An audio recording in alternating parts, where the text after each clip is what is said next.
Well, here it is, the final result of a couple of weeks of building. The Italeri, spit out in a minute, the Italeri kit of the Jaguar T2 as in RAF livery, special black one from which is currently in Cosford. The few things wrong with this build that I've done, got it all in nice slightly glossy colour now, so that's good, all the bits on it, but I'll show you a couple of problems with it that I've done myself, partly my fault. First of all, these are the wrong colour orange, but I think they're probably too bright orange, but it just said gloss orange, so that's what I bought and that's what I put on. But I haven't stuck them on yet properly, just they're held on by friction there really. But nice decal on there really, I think. The paint in it, got all the decals on.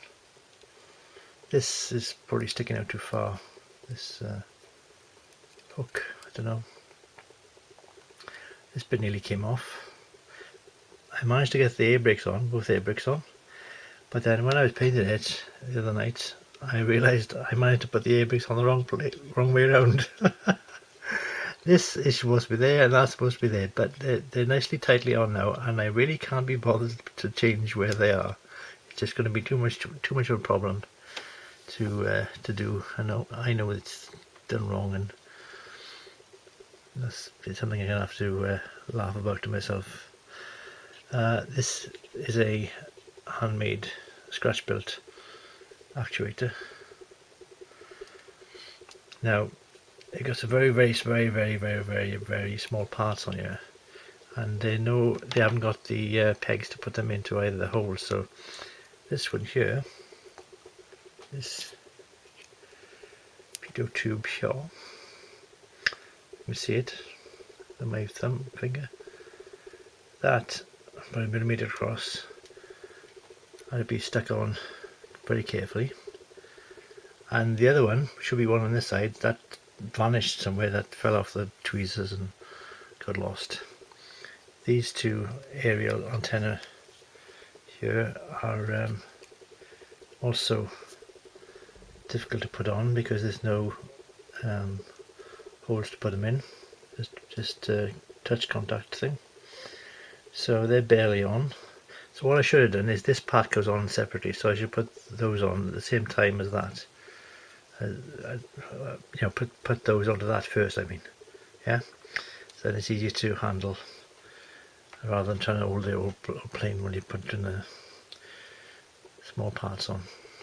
So put the small parts on first will be the rule. Of course, then you've got to be careful you don't knock them off when you're building the rest of it. Not a bad kit really, it's just probably a bit dated now, I suppose. One or two things. When you see photographs, you see other compartments open like the rest of the undercarriage doors, and but it's not bad. It's just a model, isn't it? And it pretty much fits as you'd expect it to, and looks alright from a few feet away. And there we are. So that, folks, is my last kit of the year. I've packed everything else away, put everything back up the attic because I have no space to have things out all the time. And thank you for watching my kits. I'll do further videos in the future. Till next spring, that's all the kits for now. Bye bye.